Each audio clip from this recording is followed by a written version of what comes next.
Hi, hello, thanks for joining me. Today, word formation. Let's analyze the sentences. You have some words in brackets. You have to change them so they suit the context. The words are acquaint, illusion, lonely, offend, compete, convince, and think.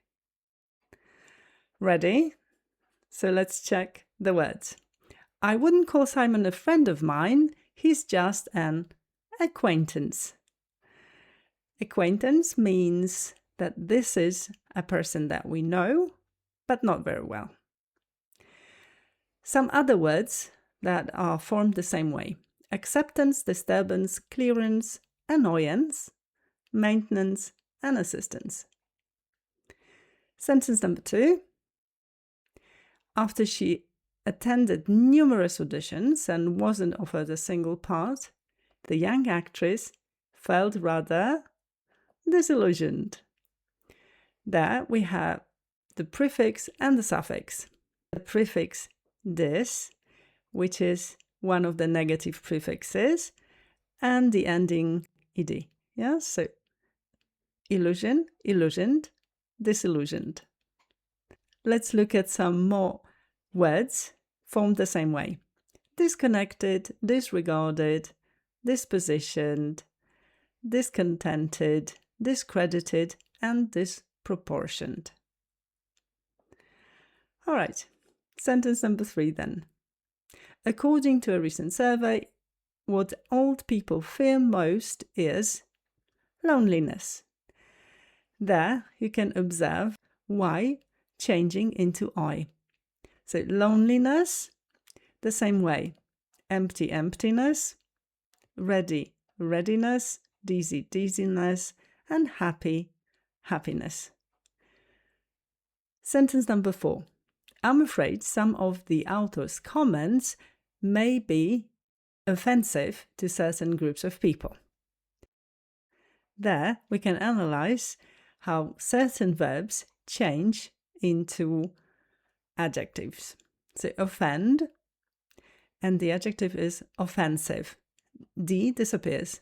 The same way here: extend, extensive, defend, defensive, respond, responsive, and comprehend, comprehensive. Sentence number 5. As many as 400 competitors entered the marathon. Let's analyze how these words are formed. Administrator, investigator, persecutor, navigator, spectator, and operator. They come from verbs administrate, investigate, persecute, navigate, spectate, and operate. All of them end with TE. Okay? So let's look once again. Administrator, investigator, persecutor, navigator, spectator, operator. Sentence number 6. The teacher said the arguments in my essay were unconvincing. So once again, we have the negative prefix, but this time un, and the suffix ing. Okay, so let's analyze how we form the suffixes. Encourage, encouraging, inspire, inspiring. The last letter E disappears, and instead we've got ing ending. So encourage, encouraging, inspire, inspiring.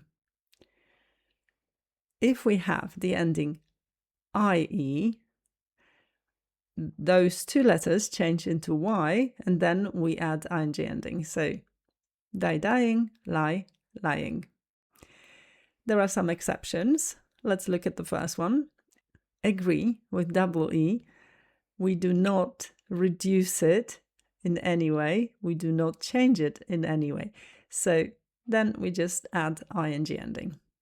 And another one, dye, which means change the color of somebody's hair, for instance, also doesn't change the form. So there we have dye and ing ending.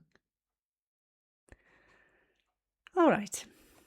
Sentence number 7. It was very thoughtful of you to offer to do the shopping for your elderly neighbor. There, we had to change the word think twice, first into thought, and then we had to add the suffix ful, so thoughtful. Okay? So it was very thoughtful of you. Well, thanks for watching. Bye-bye.